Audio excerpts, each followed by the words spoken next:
Muy buenas noches y bienvenidos a Signo Pesos, la economía al alcance de su pantalla. Estos son los temas claves de hoy.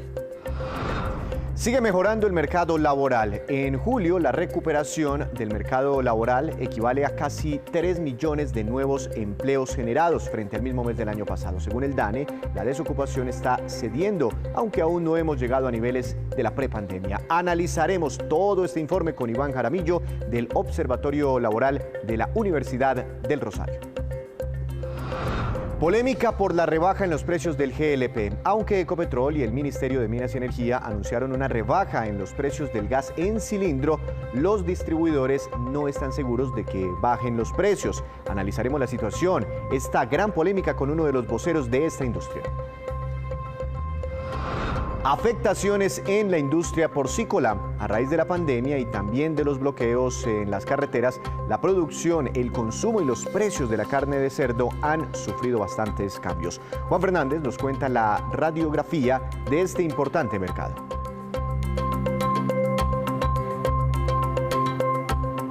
Comenzamos esta emisión de Signo Pesos, bienvenidos, con esta que es la cifra económica del día. Sin duda, 14,3%, y corresponde a la tasa de desempleo registrada en julio de este año aquí en Colombia. Se trata de una importante reducción frente al desempleo de julio del año pasado, cuando, recuerde usted, la tasa de desocupación estaba por encima del 20%. Según el DANE, de julio a julio se recuperaron 2.918.000 puestos de trabajo, lo que permitió que la tasa de ocupación en el país llegue al 51,8% de personas en edad de trabajar. El director del DANE, Juan Daniel Oviedo, nos cuenta algunas explicaciones sobre ese reporte. Veamos.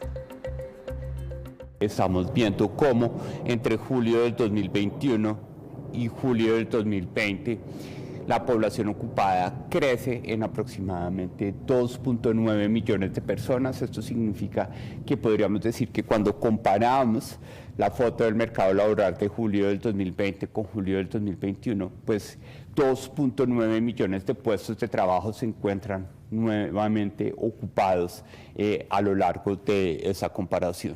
Esto significa que la población ocupada nacional en julio del 2021 es de 20.9 millones de personas que ya anticipándonos a partir de los resultados desestacionalizados, es una población ocupada que es superior a aquella que teníamos en junio de 2021. Eso significa que no solo anualmente, sino intermensualmente estamos viendo un crecimiento de la población ocupada en el total nacional.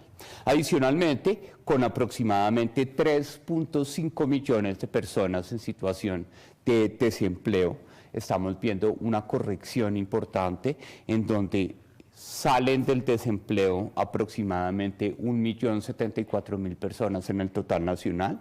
Una corrección que, como ustedes pueden ver por el asterisco, es una corrección estadísticamente significativa, con lo cual pues estamos viendo también una salida importante de personas que habitan en el territorio nacional del fenómeno del desempleo, y también anticipándonos, este resultado de julio de 2021 muestra no solo más personas ocupadas que junio de 2021, sino menos personas desempleadas que junio del 2021 a partir de los resultados desestacionalizados que vamos a presentar a continuación. El informe sobre el mercado laboral en julio, entregado hoy por el DANE, contiene muchas noticias relativamente alentadoras, dado que muestra una reactivación, una recuperación económica, una reactivación de muchos rubros. Para analizar este tema hemos invitado al doctor Iván Jaramillo, director del Observatorio Laboral de la Universidad del Rosario. Doctor Jaramillo, buenas noches. Gracias por estar aquí en Signo Pesos. ¿Cómo le ha ido? Un saludo muy especial para ti, Víctor, para todos los televidentes, un saludo muy cordial. Muchas gracias a usted. Bueno, ¿qué tanto pesaron las ciudades, el mercado laboral en las principales ciudades del país? ¿Qué tanto pesó ese mercado laboral en esta medición de julio? ¿Son cifras alentadoras? Sí, Víctor, son cifras alentadoras efectivamente porque claro, es que el análisis estacionalizado se hace en confrontación con lo que pasaba en julio de 2020. No podemos olvidar que en julio de 2020 teníamos la política más acentuada de aislamiento preventivo obligatorio que determinó una tasa de desempleo bastante preocupante, el 20,2%. Por eso esta cifra de recuperación no solo muestra la correlación entre la reactivación y la generación de puestos de trabajo, sino de el necesario equilibrio entre la política económica y la política sanitaria para permitir que la reactivación económica se consolide y transite una ruta que permita conectar con la recuperación de los niveles de empleabilidad para el país. Es necesario además reconocer que hay una reducción relativa, pero reducción al fin de la tasa de informalidad, que es una de las grandes preocupaciones de estas recuperaciones de las cifras de empleabilidad, porque normalmente en los escenarios post-crisis, en esos espacios, se recupera el empleo con una fuerte presión hacia la informalidad. Luego hay que tener cuidado con ese punto para que el tránsito a los nuevos niveles de empleabilidad transite en rutas de formalidad y recuperación de la demanda agregada para la recuperación económica del país en esta pospandemia. El DANE explica que aproximadamente 3 millones de personas en Colombia recuperaron su puesto de trabajo, independientemente si fue en el mercado informal o en el mercado formal, entre julio del año pasado y julio de este año. Esos últimos sectores, digamos que tienen como una apertura o una mayor normalización, esos últimos que entraron a operar con mayor normalidad recientemente, ¿han aportado a esa recuperación de puestos de trabajo? ¿Eso ya se puede evidenciar? Está empezando a evidenciar porque justamente los sectores más afectados por la pandemia fueron los desafortunadamente últimos que volvieron a recuperar todo el proceso de reactivación, porque justamente eran los que tenían mayores complejidades para adoptar las políticas de contención del coronavirus. Estos sectores tienen características especiales, muchos de estos sectores son feminizados, muchos de estos sectores tienen dificultades para desarrollar todas estas modalidades de trabajo a distancia que facilitan la protección del empleo en contextos de crisis económica y sanitaria. Luego hay una correlación que está empezando a evidenciarse, pero no hay que olvidar que esas 3 millones de personas que se reflejan como nuevamente empleados son ocupados. Entonces hay una demanda que se mantiene de políticas activas. ¿Qué es políticas activas? Toda la política de match entre oferta y demanda que está en cabeza de los servicios públicos de empleo nacionales y locales para favorecer el tránsito a la formalidad en este ciclo de recuperación que está transitando Colombia efectivamente en la fase económica, pero parecía no tener correlación con las cifras de empleo, está empezando a conectarse y esto demuestra que en definitiva la recuperación de los niveles de empleo está ligada realmente a las cifras de crecimiento económico. Realmente las leyes que favorecen y apalancan el crecimiento tienen mucho que decir, pero dependen y están ligadas al crecimiento económico definitivamente. Bueno, se han recuperado 3 millones de puestos de trabajo aproximadamente, pero dice el DANE que todavía quedan un poquito más de 1.200.000 puestos de trabajo para volver al nivel de ocupación que teníamos antes de que se nos apareciera el coronavirus. ¿Eso es fácil de recuperar? Digamos ya en los meses de agosto en adelante hemos visto ya conciertos, hemos visto gente en los estadios, ¿sí? Público. Hemos visto, por ejemplo, que se extendió el horario en Bogotá para los bares, en fin.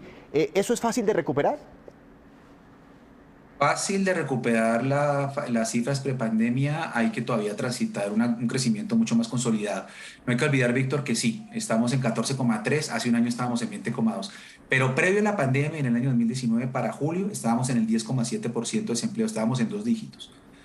En febrero, antes de que llegara la pandemia, estábamos en el 12,2%. Previo a la pandemia, Colombia estaba muy por encima del promedio regional de América Latina y del Caribe, que era el 7,8%. Yo sé que tantos números a veces confunden un poco, pero la meta del cuatrenio de este gobierno, claro, se afectó por la pandemia y la crisis, etcétera, era lograr alinearnos al promedio de América Latina y del Caribe del 7,8% de desempleo, de acuerdo al contexto en el que nos movemos, que es justamente los países de la región.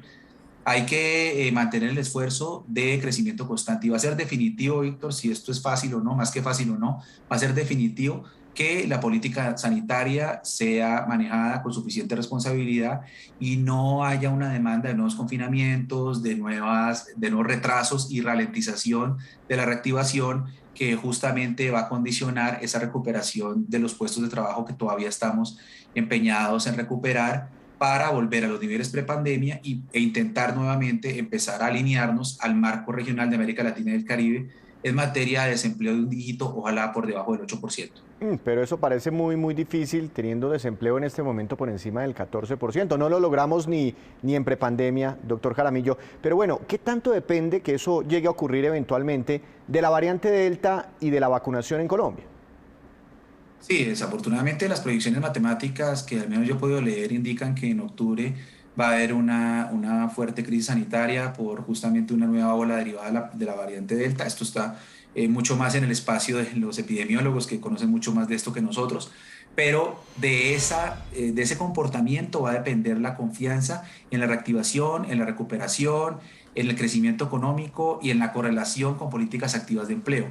Todo el esquema de incentivos, de apalancamiento, de trabajo para jóvenes, mujeres, personas con discapacidad, etcétera, va a tener éxito ese esfuerzo fiscal, ese compromiso institucional, si está alineado y apoyado el crecimiento económico sostenible y que no hay una ralentización como consecuencia de una hipotética nueva crisis sanitaria que va a dificultar obviamente esos niveles de recuperación que estamos tratando de transitar en el ciclo económico post-pandemia. Es decir, hay mucha incertidumbre todavía hacia adelante, no solo para el mercado laboral, también para muchos sectores de la economía por todavía la propagación de estas variantes de COVID.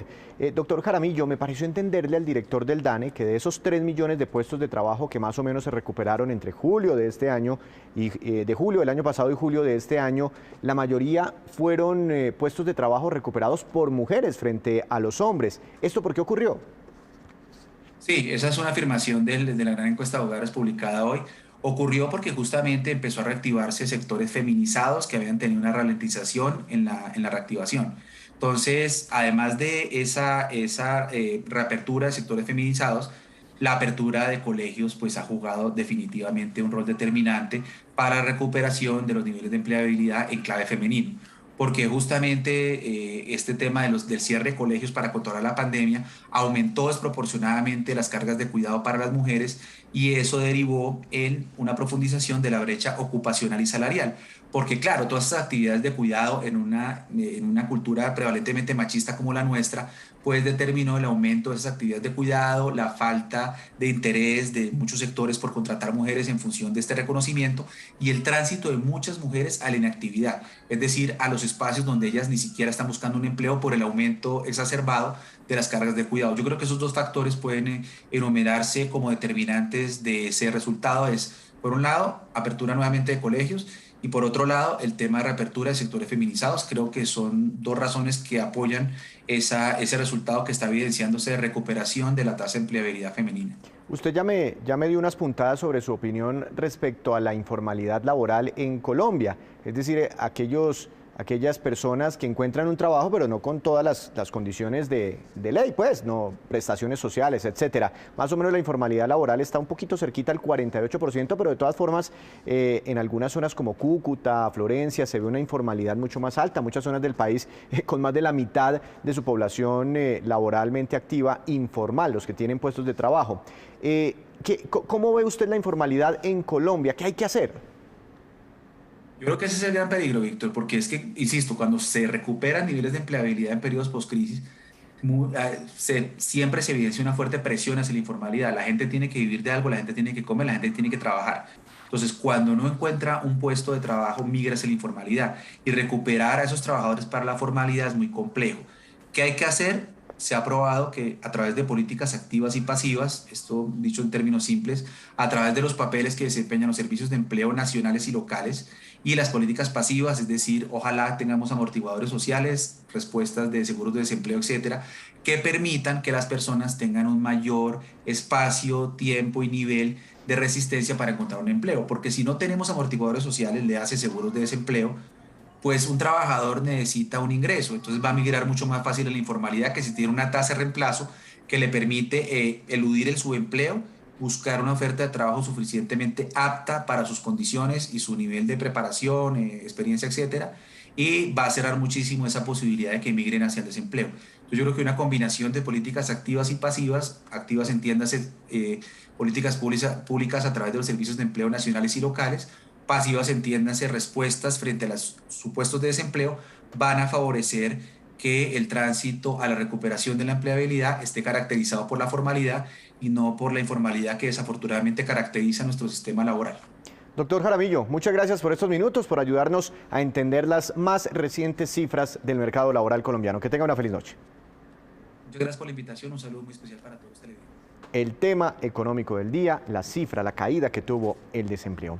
Hacemos una breve pausa, pero cuando regresemos espere. Ecopetrol insiste en que la rebaja en los precios del GLP se debe trasladar también a los usuarios. En segundos analizaremos todo lo que está ocurriendo.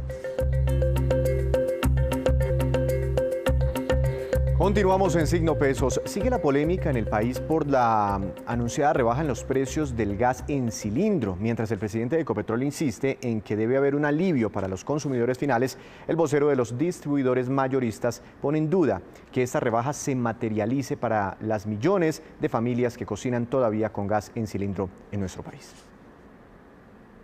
Nosotros creemos que puede ser un beneficio unos 250 a 300 pesos por kilogramo. Esperamos que sea bien recibida y acogida por las personas que tienen la oportunidad, las compañías que tienen la oportunidad de tomarla, y en últimas que ese beneficio se traslade al usuario final.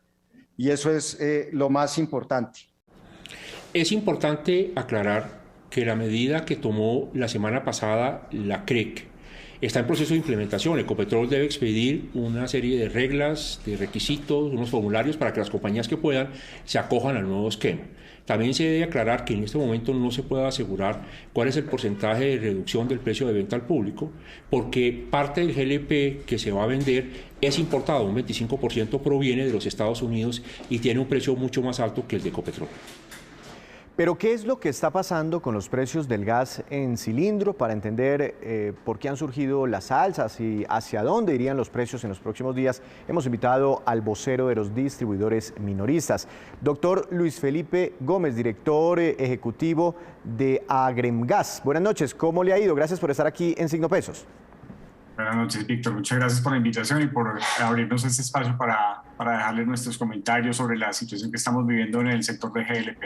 Antes de hablar de lo que pueda llegar a pasar con los precios, nos gustaría, para entender la dimensión de la problemática, que usted nos contara algunas cifras. ¿Cuántas familias todavía cocinan con gas en cilindro en Colombia? Mire, el sector residencial está compuesto más o menos por unos 3.400.000 familias que cocinan con GLP, es decir, alrededor de 12 millones de usuarios. También es más preocupante todavía ver que hay más de 1.600.000 familias que cocinan con leña, que podrían ser clientes potenciales de GLP en cocción y podrían mejorar muy fuertemente su calidad de vida. 12 millones de colombianos que todavía dependen del gas en cilindro, es una cifra impresionante. De ahí pues sí, el impacto de los precios. ¿Y por qué se ha disparado el gas en cilindro este año? ¿Cuáles son las razones? Hay una coyuntura en el mercado global muy importante y es el crecimiento muy fuerte de la industria petroquímica china, que en sus fábricas de PDH de plástico, pues como combustible para mover esas fábricas, pues tienen unos consumos inmensos equivalentes al consumo de México, Brasil y Ecuador. Por lo cual, pues ponen el precio a nivel global del propano y del butano. Y por esos volúmenes tan gigantescos, pues nosotros como región latinoamericana, que la usamos para cocción, no para generar riqueza, sino para mejora de calidad de vida, los volúmenes que consumimos son mucho menores. Así es que de esta forma, por volúmenes, somos simplemente unos tomadores de precio. Y la fórmula tarifaria de GLP nacional pues está afectada por el indicador internacional de propano, por el indicador internacional de butano y por la TRM, que como usted sabe, pues está en unos niveles históricamente muy altos, al igual que los dos indicadores anteriormente mencionados. Usted tiene, es que yo hablaba aquel día con una persona que todavía cocina, bueno, utiliza mucho el gas en cilindro y me decía, mire, en julio se pegó una trepada para nosotros impresionante, comprábamos un cilindro de 40 libras, un poquito por encima de 60.000 pesos nos costaba y en julio pasó y superó la barrera de los 70.000 pesos, es un golpe muy fuerte para todos estos colombianos, pero ese solo fue el ajuste en julio. Este año ¿usted sabe cuánto ha subido el GLP para el productor y también para el consumidor? Víctor, pues el incremento de la tarifa desde el mes de enero equivale al 92% de incremento. Lo que le cobra el comercializador mayorista, o sea, Ecopetrol, al distribuidor. Y asimismo, dentro de la cadena, en cierta forma, el distribuidor mitiga ese impacto de alza de precio para tratar de reducir el impacto que se genera en el usuario final. Pero de todas formas, como usted lo dice, ese usuario final también digamos, se afecta en una parte por este incremento de precios. Y viendo eso, nosotros lo informamos la semana pasada aquí en Signo Pesos, el Ministerio de Minas y Energía anunció una medida, por lo menos para estabilizar los precios al consumidor. Después de ese anuncio, dice Ecopetrol que las tarifas al consumidor podrían caer inclusive hasta en un 16%. ¿En qué consisten esas medidas, por lo menos para que el GLP, el gas en cilindro, no siga subiendo? Mire, es una medida que se toma por la necesidad y la exigencia de todos los agentes de la cadena de GLP, los gremios, el regulador CREG, el ministerio, Ecopetrol mismo, preocupados por brindar una solución que reduzca la afectación del precio del usuario final. A raíz de talleres y invitación de expertos y posturas y ofertas nuestras, digamos, de propuestas para mitigar ese precio, sale a flote la propuesta de la CREG de la resolución 108. La resolución 108 busca dar al mercado o a los distribuidores una opción tarifaria, es decir, tomar como precio base el precio del mes de julio, que fue de 1.577 pesos, y dar una opción sobre los precios hacia arriba o hacia abajo hasta que se compensen saldos mayores y menores y quede un saldo cero, de tal forma que se garantice que se mitigan los picos de precio que afectan al usuario final. Esa es la fórmula que se está ofreciendo, esa es a grosso modo lo que está ofreciendo esa resolución 108, que reduce en cierta forma la volatilidad del mercado, más no necesariamente el precio final al usuario, porque recuerde usted que Ecopetrol solamente oferta el 75% del GLP que consume el mercado colombiano, que demanda el mercado colombiano, que es de más de 60.000 toneladas. Y en un futuro cercano, pues tendrá mayor afectación, porque en sus procesos de optimización Ecopetrol va a retirar mayores cantidades del mercado en los meses de octubre, noviembre y diciembre, de tal forma que su oferta no va a ser del 75% de la demanda del mercado, sino va a ser muy inferior, cerca de 9.000 o 10.000 toneladas menos. Entonces, digamos que esas 9.000 o 10.000 toneladas que va a retirar para su consumo propio, pues van a tener que verse compensadas de fuente importada, es decir, a grosso modo podríamos decir que puede el mercado llegar a importar más o menos unas 20.000 toneladas para poder cubrir la demanda. Esas 20.000 toneladas de producto importado son mucho más costosas que lo que podemos acceder en el mercado regulado de Ecopetrol. Pero, digamos, para que la gente nos entienda, ¿por qué si Ecopetrol en un día sale y dice, mire, por X o Y cosa, aquí que nosotros cuadramos, a usted, señor comprador de gas en cilindro, le puede bajar el precio hasta en un 16%, y pues la gente se pone contenta, estamos hablando de 12 millones de colombianos, ¿por qué al otro día salen los distribuidores y dicen, no señor, eso no puede ocurrir así y el precio no le va a bajar en un 16%? ¿Eso por qué ocurre? Porque la gente queda como en la mitad perdida. Claro, Víctor, nosotros también quedamos muy preocupados porque nosotros somos los que atendemos a ese usuario final. Nosotros somos nuestros distribuidores son los que van en su camión o en su punto de venta y atienden a ese usuario final, y ese usuario final le va a hacer el reclamo, oiga, ¿por qué usted no me hace el descuento que me ofreció Ecopetrol? Pues básicamente porque la resolución no ha entrado en vigor.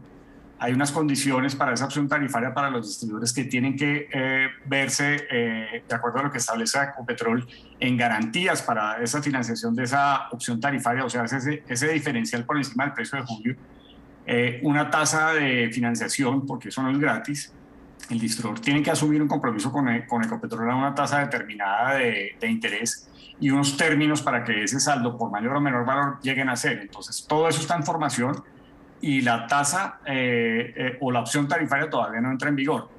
Si bien es sobre el precio de julio de 1.577, ya en agosto los distribuidores le han pagado a Ecopetrol a 1.872 y se prevé que para septiembre tenga una alza superior a 70 pesos adicionales. Entonces, es un proceso, no se va a ver en un solo día, y cuando se compense el saldo se verá cómo se aplica esa reducción de precio al usuario. Ahí lo disfrutará. Ahora, esperemos que el impacto del producto importado mayor que va a haber en octubre hacia adelante no vaya a impactar esa mitigación de las alzas de precio que vemos que se van a ir presentando, que van a reducir o van a disminuir la cantidad de producto que ofrece Ecopetrol al mercado, y cada vez va a tener más componente de producto importado o de terceros no regulados.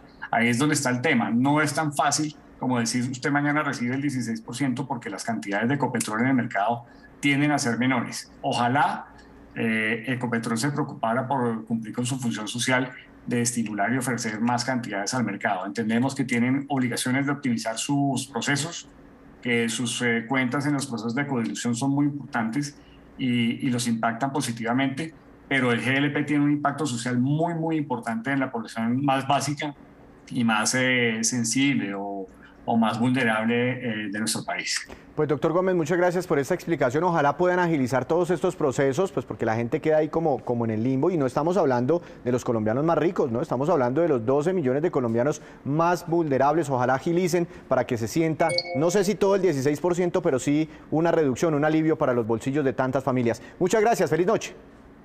Víctor, muchas gracias. Somos los más interesados en que eso suceda. Muchas gracias a usted por el espacio. Pues ahí les queríamos contar un poco sobre esta controversia. Hacemos una nueva pausa, pero ya les contaremos que la CEPAL reveló sus nuevos pronósticos de crecimiento económico en el continente para este año.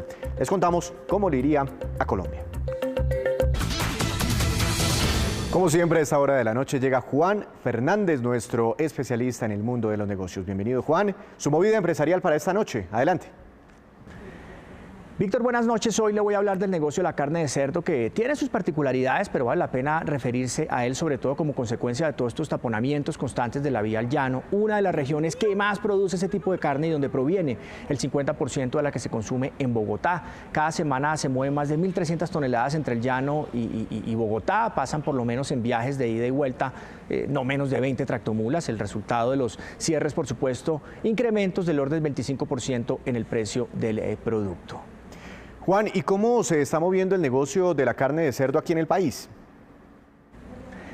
Bueno, con esa coyuntura, Víctor, le hago una radiografía rápida del negocio del cerdo en Colombia, de la carne. El consumo per cápita de carne de cerdo en el país ronda los 11 kilos y se producen al año más de 470.000 toneladas. La pandemia y ese parón de las importaciones de carne permitieron a los productores locales poder subir su participación de mercado del 80, más o menos, que tenían, subirlo un poco más al 85%, 84%, y pese a que la demanda durante la peor época de la enfermedad pues llegó a caer más del 25%. Igual, pues de esta manera los porcicultores perdieron fácilmente 250.000 millones de pesos, que se sumaron a más de un 45% de una producción afectada en las épocas recurrentes o más fuertes de manifestaciones y bloqueos en las vías. Por eso, esos taponamientos en la vía al llano pues le pesan al negocio y las empresas que operan desde allá. Hay grandes, mira el caso, por ejemplo, de la agropecuaria Aliar, que inició por ahí en 2004 en la siembra de maíz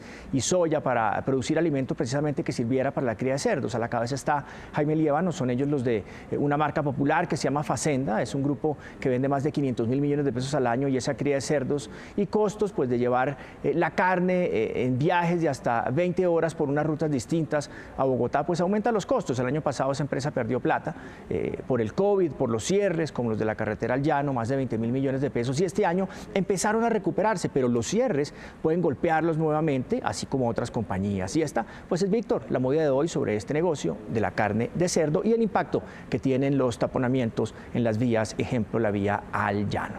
Muy interesante, como siempre, Juan. Lo esperamos mañana con más movidas empresariales. Ahora vamos con estos que son los indicadores económicos que usted siempre debe conocer antes de irse a dormir. Tasa representativa del mercado para mañana, 3.774 pesos, bajó 32 pesos con 87 centavos, en parte por todos esos dólares que entrarían próximamente a nuestro país. El petróleo Brent, de referencia para Colombia, bajó 0,57%, se ubicó en 72 dólares con 99 centavos por barril. El precio interno del café colombiano cayó y quedó en promedio para mañana a 1.740.000 pesos por carga. Índice MSCI Colcap de la Bolsa de Valores de Colombia cayó 0,20%. Acción más valorizada fue la de Enca, que tuvo una ganancia del 8,90%, y la acción que más cayó fue Promigas, con un retroceso de 3,10%. Antes de despedirnos, los dejo con el siguiente dato. La CEPAL reveló hoy sus nuevos pronósticos de crecimiento económico para América Latina. La tasa esperada por este organismo es del 5,9% para este 2021 y del 2,9% para el otro año. Seguiría reactivándose la economía, pero a un menor ritmo.